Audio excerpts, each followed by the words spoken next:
Hello, good evening, and welcome to Joy News Prime, coming to you live from our studios here at Kokomlemle. We're also live on DSTV channel 421, GoTV channel 125, and around the world on myjoyonline.com. My name is Samuel Kojo. And I'm Nwela Kareni Ali. Coming up, the minority in Parliament clashes with the first Deputy Speaker over denying a ranking member on the Health Committee the opportunity to make an urgent statement on the ongoing nurses' strike. So, Mr. Speaker, I make this statement. Honorable Afriye, if you don't take time, I will send you out of the house. I'm not worried about that. Why are you taking liberty for nonsense? It's an issue of urgent public importance. I can leave. In doing so, make one statement. I can leave. We have more as the healthcare crisis deepens, with doctors taking the strain at the wards with no end in sight. Also panic and confusion at SML offices as security operatives from the Office of the Special Prosecutor pick up 3 directors following a targeted raid. We have details. Also coming up, it's barbaric and unacceptable. Tonight, Ghana Journalists Association wades into assault on Joy News journalist Latif Idris by NPP supporters as it calls on the police to redouble its efforts to bring all perpetrators to book. Also, data delight as the telecommunications sector gets a boost for fair pricing and better services.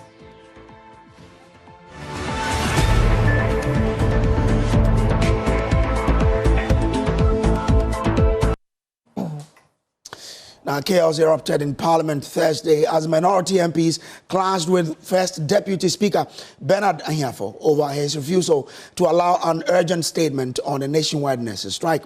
Tensions boiled over when marshals were called in to forcibly remove a furious ranking member on a health committee, Dr. Nana Ayu Afriye, from the chamber. Now, the Deputy First Speaker held his ground, insisting procedural rules must be followed, despite pleas from the minority leader to consider the national health crisis and watch what transpired on the floor. Mr. Speaker, I beg leave of you and with your permission. Honorable Afriye, kindly resume your seat. Sit Albert down. Yeah, I would say, you don't understand what you're talking about, Bessie. Honorable Habib, I intend not to open any debate on this issue. Yes, Majority Leader. Mr. Speaker, I think that we can take an adjournment to tomorrow, during which those statements that you have admitted can be made. There's no difference between today and tomorrow, Mr. Speaker.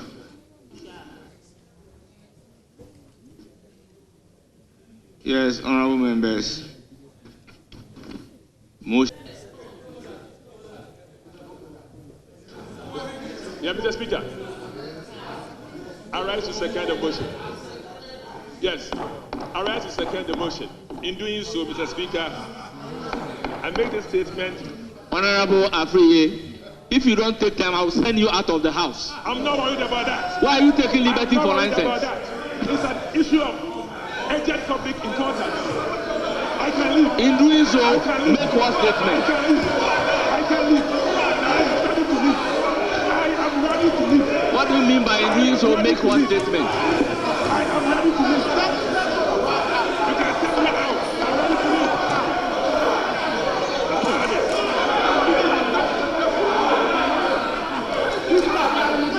Yes.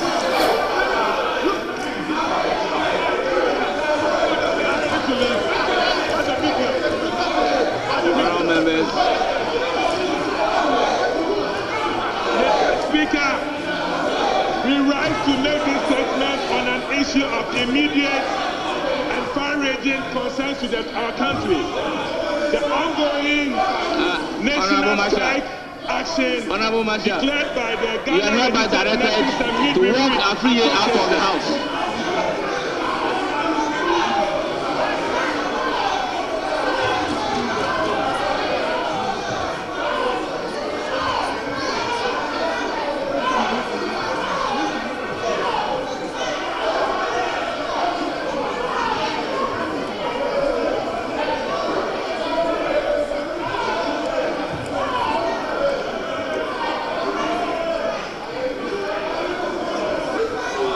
members. Motion moved and seconded. The question is, as many as are in favor of adjournment, say aye. Ayes have it. The House is adjourned to tomorrow, Wednesday, 11 June 2025 at 2 p.m. Now, my colleague James Aveji is in Parliament and joins us for more on this. James, what exactly did the minority want to speak about? Okay, so I was saying that the minority on the Health Committee, the ranking for that matter, as you heard there, he took to his feet to make what he called an urgent statement on the ongoing nurses' strike. In fact, in the afternoon, he had led a press conference where they bemoaned the delay in government negotiations to find some resolution to the matter. And so in the afternoon, he indicated to journalists that he was going to raise the issue on the floor of Parliament in order to call for Parliament support and the call for government to take an urgent action to let the nurses actually go to the hospitals. And so that's what he intended to do. But the speaker took the position that he has no knowledge about whatever statement he wanted to make. But he made the point that if you look at the standing orders of Parliament, it allows for members to make urgent statements at any point in time. They just have to call for the attention of the speaker, explain to him what they intend to do, and the speaker is obliged to allow them to do that. And that's what led to the disagreement with the speaker ordering the Marshal of Parliament walking out of the House. You saw the Marshal bowing to the speaker and walk to effect his orders. But eventually, the minority members pushed chairs to block the alley, preventing the Marshal from going ahead to effect the directive of the speaker. And later, the speaker put the questions for adjournment of the House, and that was seconded, and the House was adjourned. It was from there that the aggrieved minority held an emergency press conference, accusing the first deputy speaker of being partisan and biased in his moderation of affairs on the floor. To explain to the public the extreme partisan nature of the first deputy speaker of Parliament. He's been extremely partisan this evening, disregarding the provisions of the standing orders of this House.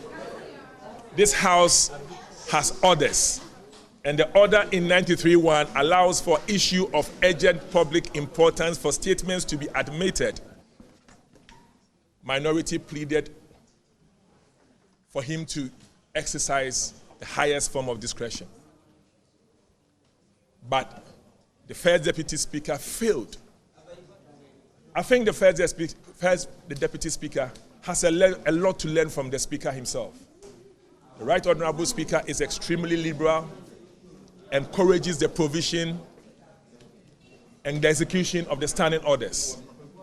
But the first deputy speaker, who is extremely partisan, has denied us the right of the minority to exercise what we have to do as far as this strike is concerned. Now, let's still stay on this striking nurses issue, because government is saying that it cannot afford the striking nurses and midwives 2 billion cedis demand, prompting a desperate appeal to retired health professionals to temporarily return to work. As the strike enters its second week, tensions are rising. The Parliamentary Health Committee's minority side has accused the government of bad faith, citing failure to resolve the strike despite ongoing negotiations. Now, the deadlock continues with patients caught in the middle. There's more on the following report. It is appealing to retired nurses and midwives to temporarily return to service as the strike by Ghana Registered Nurses and Midwives Association enters its second week, crippling public health care delivery nationwide. Given the urgency of the situation and suffering of the patients, government appeals to public-spirited retired nurses and midwives to volunteer their services for a brief period pending the resolution of the impasse.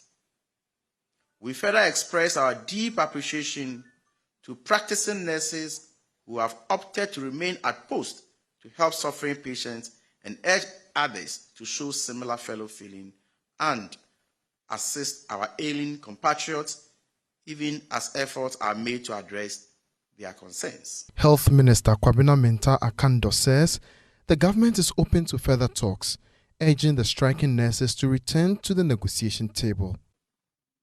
Government remains committed to the needed engagement that will lead to the approval and implementation of the new conditions of service for nurses and midwives.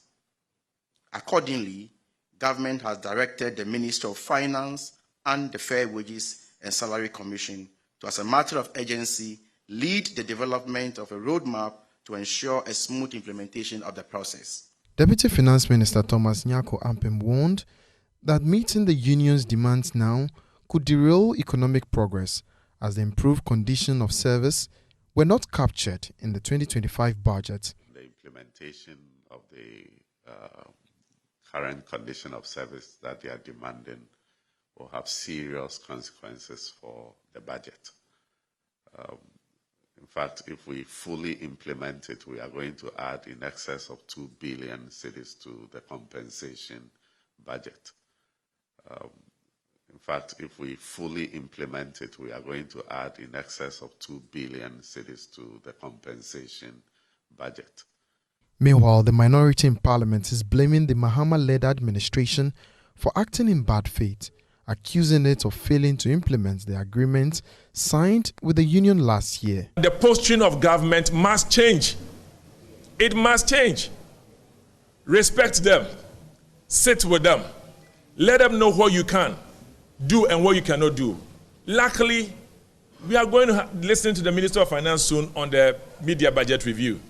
So this is the time that you have to include their concerns as far as the media budget review is concerned.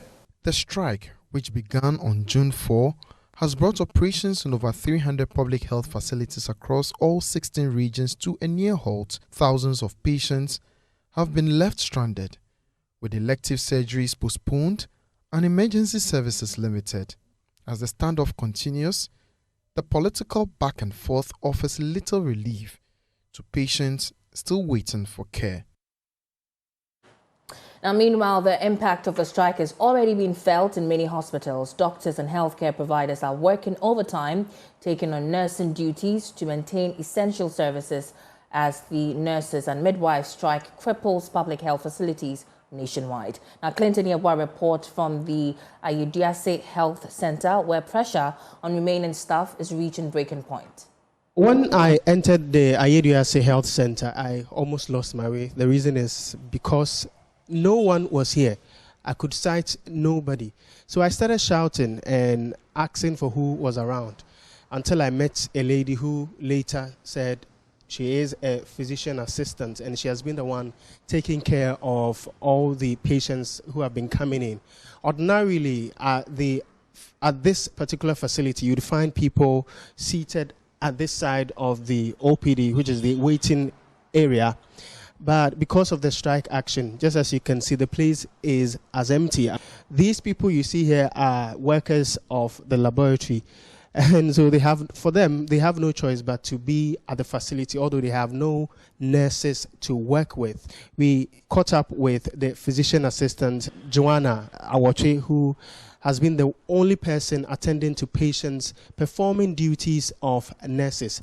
And she says the situation has been very, very frustrating. My work is to see patients, do physical examination, do investigation and treat. But now that the nurses are on strike, I have to take vitals, do drug administration and all that by myself.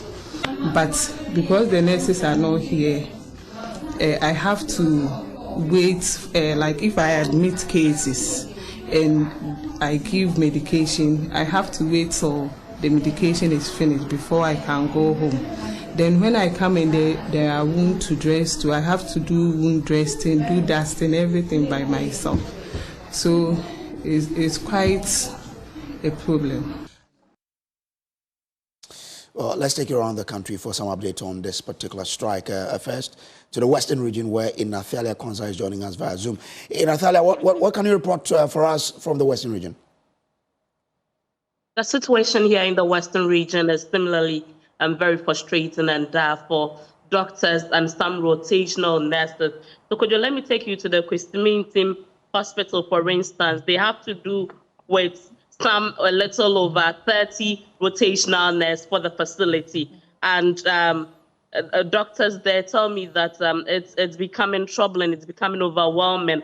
But one other thing about this week is that unlike last week where they didn't know that there was strike, this week some of them know, and then again this week some of them are not aware. So that has been it at the Team Hospital. When you go to the Fiankwanta Regional Hospital as well, when you go, most of the wards are empty. There are no nurses. They've totally withdrawn, and it has become some rotational nurses having to stand in for these nurses who are on strike, and then doctors having to do overtime. Their usual time that they do is not like that. I've spoken to other colleagues across the 14 districts within the region, and then the situation is the same.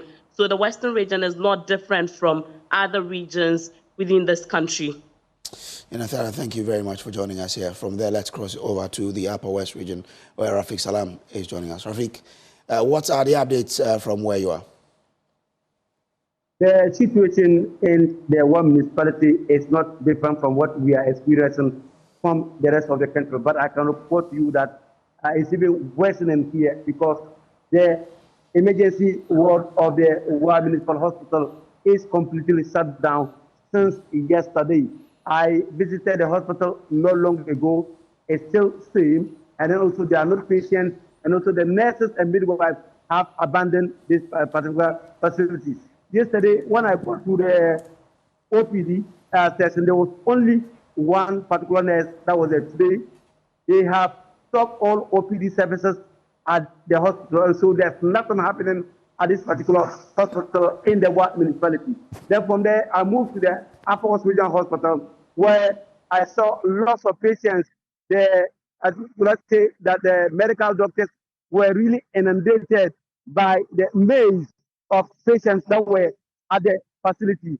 We tried to speak to the authorities of the hospital. They told us that yes, they have gotten the numbers. They are doing what they can do, at least to better the situation, at least to minimize the impact of the strike. What they are doing is that they have using doctors who have gone on leave. They have been asked to cut short their leave and come back to the facility. And other options that they are having available as to deal with the number of training nurses that they are using, almost 100, and they are also using rotational nurses.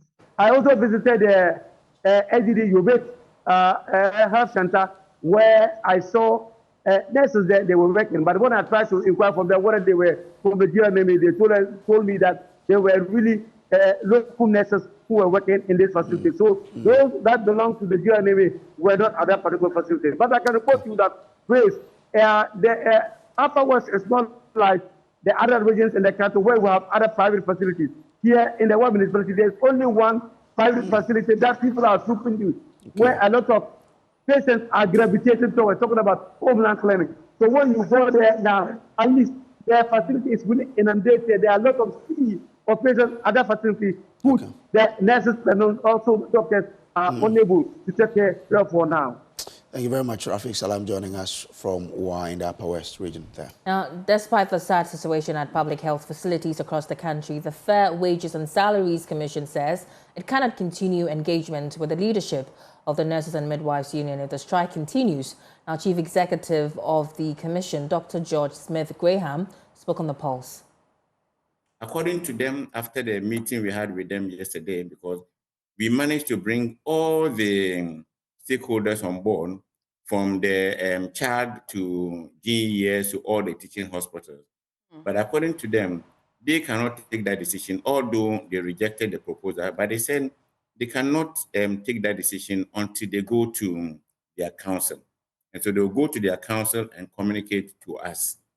As I sit here now, I have no communication from any council as to the decision they have taken.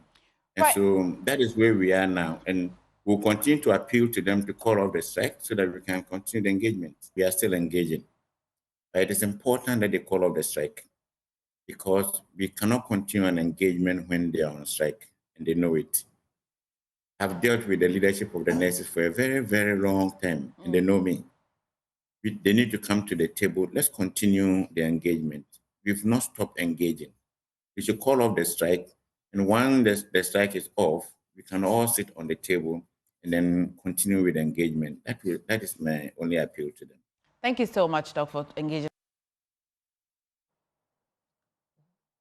Now, joining us is Joy News lead data and research analyst Isaac Kofi to look at the numbers and potential impact of the demands by the striking nurses and midwives on government purse. Government says it simply did not plan for this, but planning for it next year. How does it look like now and even in 2026 in terms of finding the money, Kofi? Let's understand what it looks like. Well, Kojo, 8 demands and all of them agreed in 2024. And according to government, if they go ahead to implement this in full, this could cost government in excess of 2 billion Ghana cedis. And that's what we are trying to understand, that this year, what is the budget that government is working with? And per our checks, we know that government doesn't want its compensation of employees budget, which includes wages and salaries and other social benefit, to exceed 33% of its budget this year, or its revenue this year. And we understand that that big figure is 76 billion Ghana cedis that government wants to spend on workers this year. It doesn't really want to go above this. And that is why you heard the finance minister, the deputy finance minister, saying that if they go on to implement this in full, that could add additional 2 billion to make that estimation go to somewhere 78 billion Ghana cedis. And we decided to do more checks, and we realized that if government starts with this implementation, they have to cough up some 167 million Ghana cedis every month to implement these 8 promises or agreements reached in 2024. Now, what we are trying to understand is the percentage of the healthcare budget of the country in terms of compensation of employees. What you realize looking at this chart on the smart world is that, compensation, or how much government spends to pay these workers, is the biggest component when you look at our healthcare budget, where in 2025, about 70% of the entire budget to the health ministry will go into payment of compensation of wages and salaries. Now, I'm sure that the nurses and the midwives have looked at this data that we have, and I've said that, look, government isn't really prioritizing us. Maybe that could not be the case, but per what we are looking at in terms of the data, this is how much our healthcare budget has been increasing since 2020. And what you see in 2025 is that is a big outlier where healthcare budget is expected to fall by some 0.26% this year. That tells you that government is looking elsewhere, where they have already made a point that this year, if you look at their debt servicing obligation, is really high. And in terms of the tight fiscal position that they have, they may not be able to take in the additional 2 billion Ghana cedis. But we've been looking ahead to 2026. Government is promising to bring in this in 2026. But the picture looks even bleak in 2026, where amortization alone exceeds 20 billion Ghana cedis. And in terms of the agreement we had with most of our creditors, it's 2026 and 2027 that most of our debt servicing obligation will start in full. So the big question is, how is government going to treat this in 2026 when it has already promised the nurses and midwives that maybe they will look at them in next year? Well, quite, some revealing figures there, so you get to look at it and ask the question, how will government deal with it? We will be watching how government does eventually come through on that one. Now, away from that, Strategic Mobilization Limited is under pressure as operatives from the Office of the Special Prosecutor stormed the company's office in Tema. Now, SML has been at the center of multiple corruption-related allegations, particularly over contracts awarded in the downstream petroleum sector under the previous administration. Now, these same contracts are now key elements in ongoing investigations including a case involving former Finance Minister Ken Oforiatta. Now, it remains unclear what specifically the OSP was after tonight. But the raid was forceful. More than a dozen heavily armed officers descended on the premises in a coordinated operation.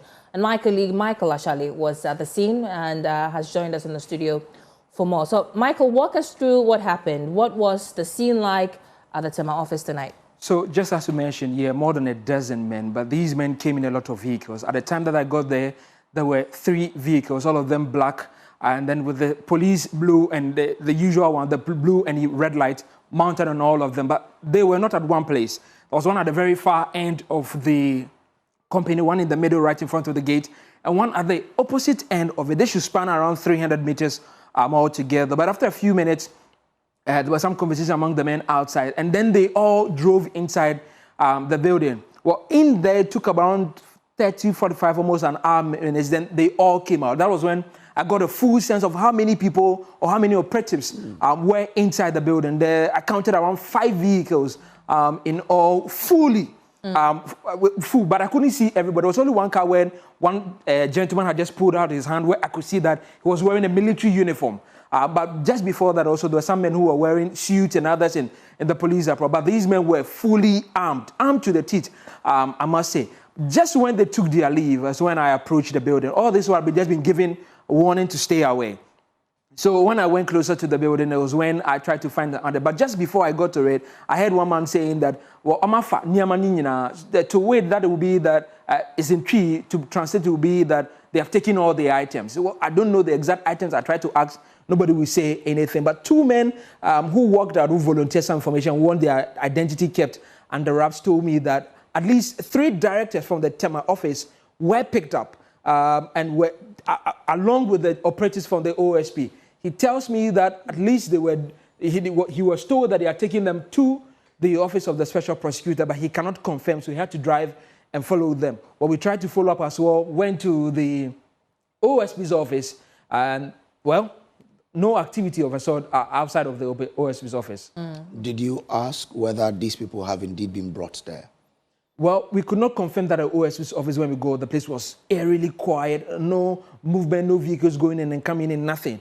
But the men at the gate gave us signal not to try to come inside. I mean, at this point, I was wearing my jacket because earlier at SML's office, we were, again, given another warning not to approach the building and not to try to film. In fact, there was a directive that we should dismount our camera at that point. So I definitely understood the message when we go to OSP that don't try to come here. So we cannot confirm where these 3 directors who have allegedly been picked up are at the moment. Yes. We are still in contact with some of our contacts within SML. Hopefully, we're to find out what exactly they have at the moment, whether they took more than just these 3 directors, whether, what I heard, whether they took some other items along with them. We'll try to find out in the coming hours. Thank you very much for that work, Michael, actually, because this news came to us just a few hours before we even went on radio. But we'll be keeping an eye on this particular development and we'll be updating you with everything we do get. But you're watching Joy News Prime. Still to come here, it's barbaric and unacceptable. Tonight, Ghana Journalists Association waiting to assault on Joy News journalist Lateef Idrisu by MPP supporters as it calls on the police to redouble its efforts to bring all perpetrators to book.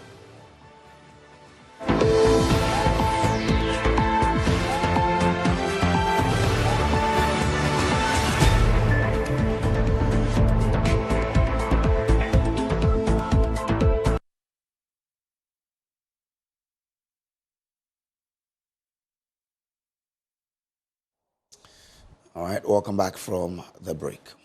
Now, the Minister for Communication, Digital Technology and Innovation, Sam George, says the 3 telecommunications companies in Ghana have agreed to increase the value of their data bundles starting July 1, 2024.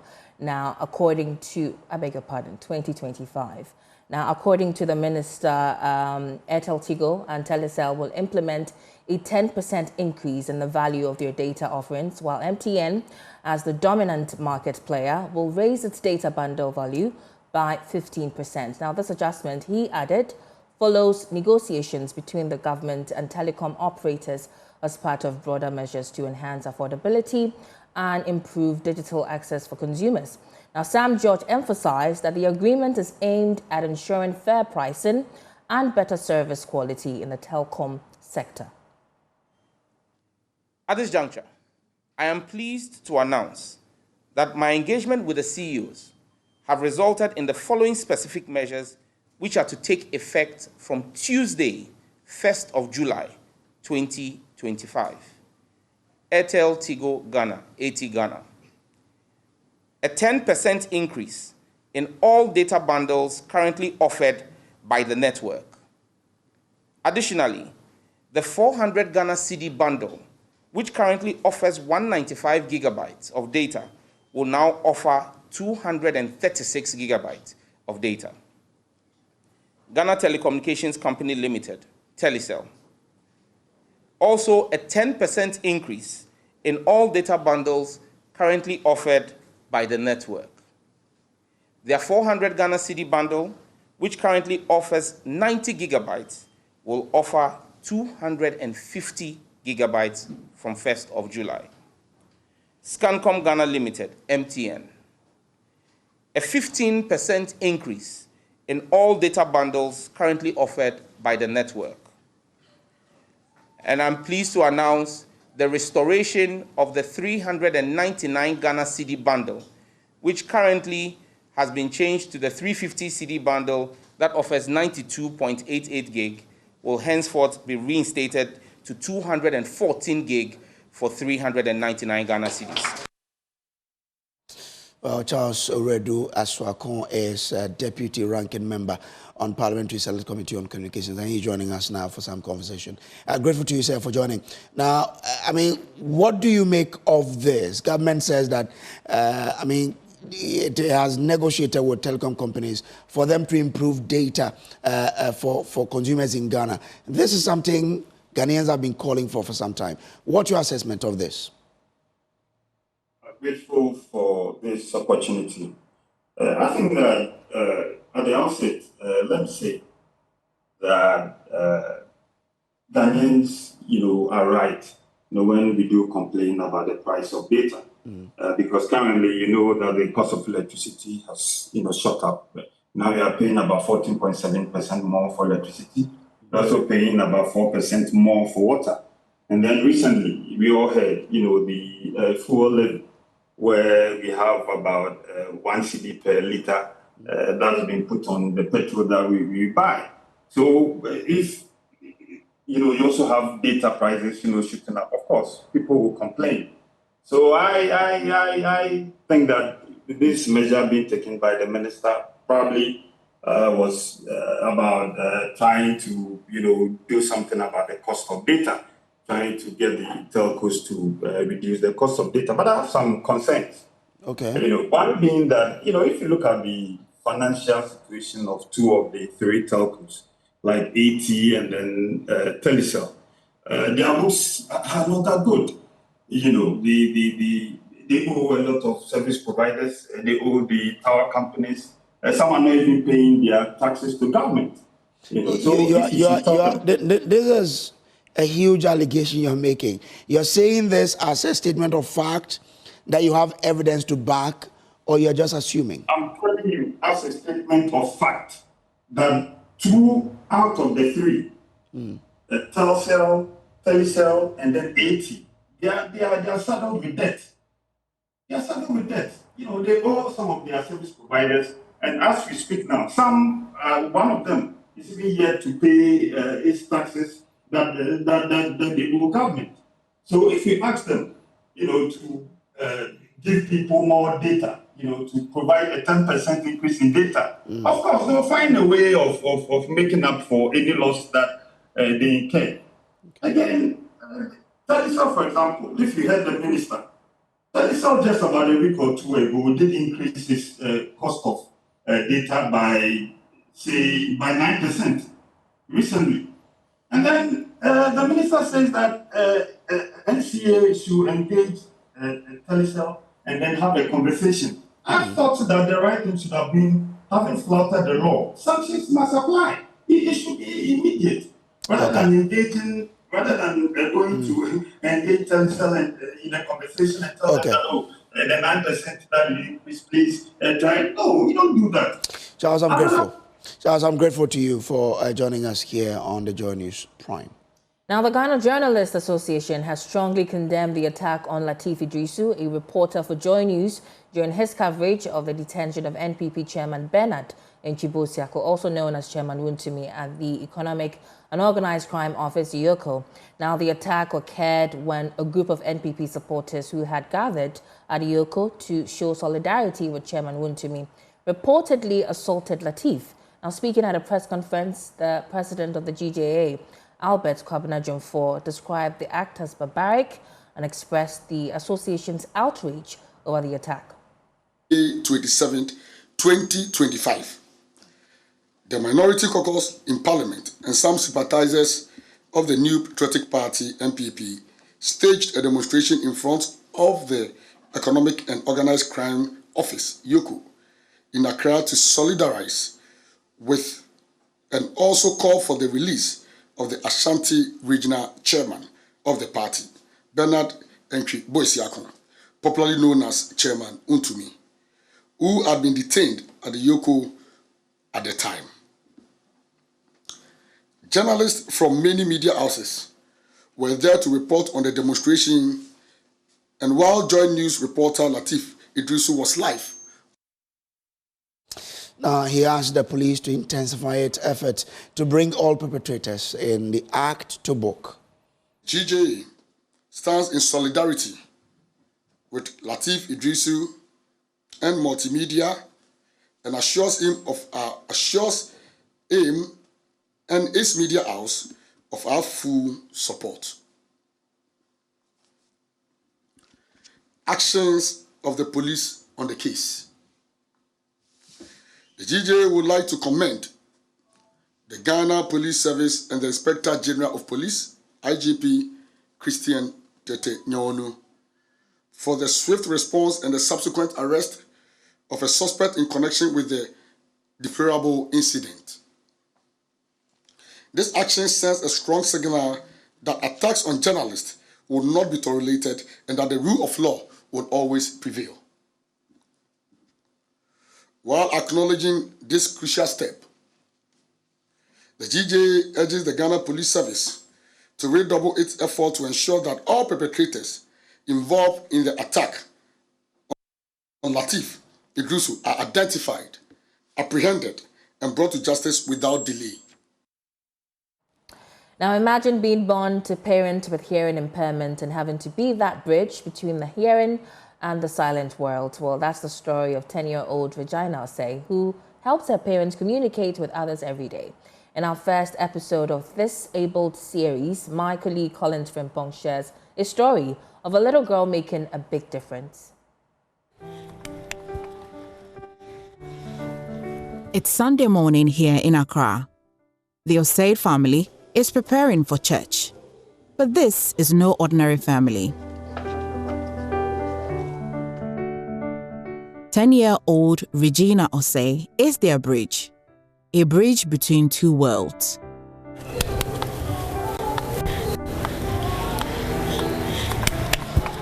Regina's parents are both deaf. When she was born, Regina only knew their silent world, sign language, the only language spoken in their home. My grandmother was the one who trained me how to speak. When I was 1 year, I didn't know that my mother and my father were deaf. And later on, maybe about 2 years, and because I don't see them speaking, they were only doing the sign language because I saw them doing that. So I didn't speak again. For 2 years, Regina lived in a world without spoken words, learning to understand and speak only through her parents' signs. But as she grew, Regina's world expanded. She wants me to become an interpreter for the whole nation. It was only when Regina making sounds with her grandparents that her parents realized she could hear and speak. Relief and hope filled their hearts. Hope that their daughter would be their voice to the world. They were thinking that I'll become deaf because almost the whole family is deaf. And some of them are hearing, but the deaf people are many. So, and then my mother gave birth to me. My father's family asked my father and my mother that can I speak. Because of that, my mother became worried. And so she took me to the hospital. And then the doctor said, I'm not deaf, I can speak. Then she started feeling good that I can talk. Regina has embraced this role with pride. When communication becomes difficult, at the hospital or in public, Regina steps in, interpreting for her parents and others in the deaf community. That evidence abounds that there is a strong relationship between good learning environment and good learning outcomes. They always shows me alphabet, pictures, and phonics. So because of that, I was able to translate. I feel excited to be able to translate because if I wasn't able to translate, by now I'm not like this. And so because of that, I told my mother that if I grow up, I'll become an interpreter. That is a beautiful story, and a beautiful story on which to say all the best to all the people who will be writing BEC tomorrow. May the good Lord be with you. Memeni Mobo and Dadole Manzinone from Andene Loko, Kavasua Loko, Ejamrani Miemia. Nyamana Mazangana Bongo Eshi, Wabno Kakara BEC, a Wabanaba Akam Bozma, Bahalana Budra, Nabazasbo by Unibo, enjoy free as a Chessibe. Inti Mukam Krabiela Mewa Anta was care, Nyamana Maza Wabe, na Bahalazams and Abudra by Yamana Bon, Wezamsino Eshi. Thank you for being a part. I'll leave now.